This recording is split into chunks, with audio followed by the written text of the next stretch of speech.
Sam, second video in a week. What? Yeah, and again, it's the unfiltered. It's the I'm in my 50s and it's been a long day. Sweatiness, hair ruffled,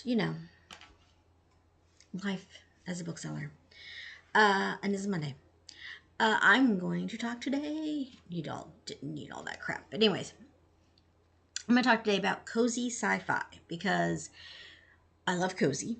Anything that is sweet and light is what I read. And this year I was introduced to cozy sci-fi. And a lot of people might not realize that sci-fi can be cozy. You'd think of, robots killing people or spaceships blowing up. My introduction to sci-fi was through Star Trek and Star Wars. So I always equated that type of stuff with sci-fi. And Star Trek can be kind of cozy, especially TNG, just saying. So I was introduced to cozy sci-fi, and there are 2 books that came out this year that I absolutely devoured. And I wanted to share those with you, but starting with 2 that most people probably have already heard of and or read, that really got me into the genre, and now I actively am searching for cozy sci-fi. The first 2, the older ones, are both by Becky Chambers, who apparently is one of my new favorite authors. The Monk and Robot series. You might be thinking, what? There's a 3rd book in the series? Actually, what they did earlier this year is they bound the 2 books, Song for the Wild Built and, I can always remember Prayer for the Crownshy. I knew Crownshy was in there. I forgot the prayer part. They bound them together into one single paperback volume. You can still get the individual novellas in hardcover. A staff member suggested it to me, probably for a challenge where I had to read a sci-fi book and I wasn't sure what to read. So I did. I loved Song for the Wild Built. It just spoke to me, even though the world was a little hard for me to get into at first, I will say. But once I was in it, I was hooked, and I want to go be a tea monk. I want to prepare tea and help people. So it's a tea monk, which is what it sounds like. It's a monk, and their specialty is going out into the communities and serving tea and listening to people and helping them figure out their lives, basically.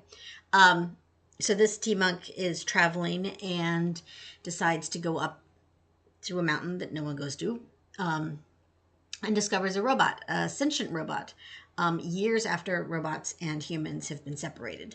And they journey together, and it's a philosophical journey as well as a physical journey, and it's just amazing, and it's cozy, and it's sweet. There's not any violence. It's about people helping each other. I will say I have not read Prayer for the Crownshy yet. I feel like I'm kind of saving it for a moment when I need a good philosophical pick-me-up, something light. So this is what got me into cozy sci-fi. And then I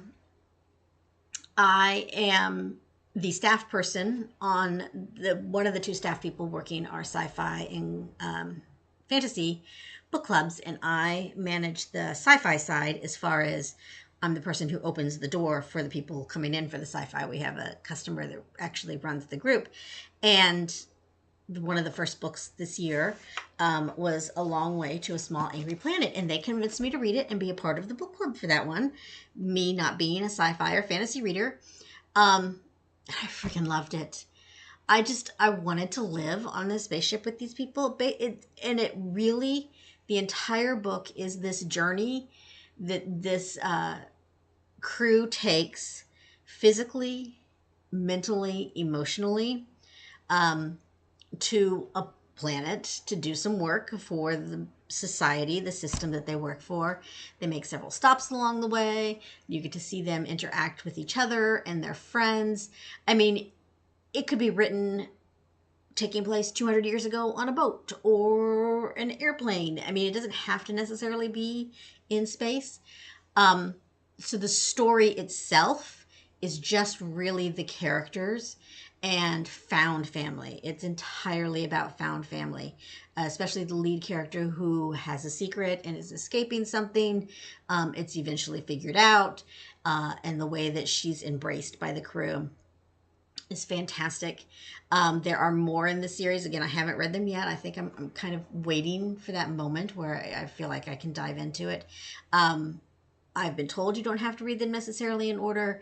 They aren't the same people in every one. There are people from the first book that recur in some of the others, but it's not specifically about them. So, again, Becky Chambers, Long Way to a Small Angry Planet, or as I call it, the Planet Small Angry Long Way thing. I can never get the title right. So these were the two that kind of introduced me. And then I was on my own, and I've been finding them. And there's two novellas that came out this year that I absolutely love. And I will be doing them for other book clubs that I will be leading this year. The first is by Olivia Waite, who's known as a historical romance author. Murder by Memory.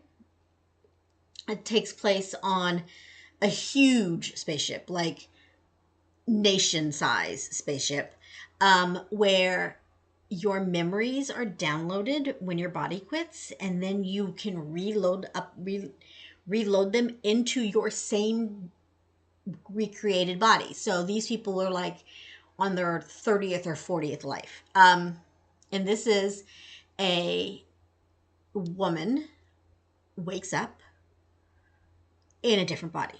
So she has, her previous body has decomposed and she's been put into someone else's body, which never happens. And so she is spending her time figuring out whose body she's in and why, and then how it happened, because this is not something that's ever happened. So there is a murder. Is it her, or is it this other person's body? Is this other person's memory that she's got? And it's cozy in the sense that even though there's a murder, it's not like it's violent. And that, there's tea and gardens and lovely apartments all on this spaceship. It is going to be a series. So this woman, now with new body, old memories, is going to be solving other mysteries along the way in this ginormous spaceship. So, Murder by Memory, Olivia Waite. And then the one that just came out last week and I read in 2 days, and I'm not a fast reader by any means, could not put it down, is Automatic Noodle. By Anna Lee Newitz. I think I'm saying that right. Again, so cozy. And it's set in a sci-fi world. It's actually set in California, in the San Francisco area, in 2063, I think the year is. The U.S. and California have had a huge civil war, basically. California has split. And part of the split with California is California has recognized that the sentient robots have rights and can become citizens. And in this case, there are 4 robots who find themselves having been shut down. One of them wakes up and then wakes up the others, and they are in a restaurant. They had previously worked at the restaurant, but it's been months. The restaurant's closed. They don't know why. And they form a team together and open up a noodle shop. That's it. That's the whole story, is robots who wake up months later, form a team, open a noodle shop. But it's also really, again, what a lot of these cozy sci-fis are about family, about friendship, about doing unexpected things. Even though they're robots, they have so many human emotions. It's, wow. Loved it. Absolutely loved it. We had a noodle party at the store. Fabulous, fun time. Gonna do more store parties related to books like this. It's a fabulous book. I would like to have more. Anna Lee Newitz, if you're listening to me, I would like to have more in this world. I want to see something from the U.S. side, because it's very clear in here that the U.S. were the aggressors and were horrible, horrible people and abused robots. So I'm curious. I'm curious about this world, especially because it's only 40 years in our future, and not possible, if that made sense. So Automatic Noodle, cozy sci-fi. So that's it. That's my 4 recommendations of cozy sci-fi. I'm always interested in growing my knowledge of this genre, of this subgenre. So if you know of any that you think I would enjoy, put them down there. I've heard Murderbot would be a good one for me. Probably maybe a little too violent for me. I mean, I'm serious when I read the cozies.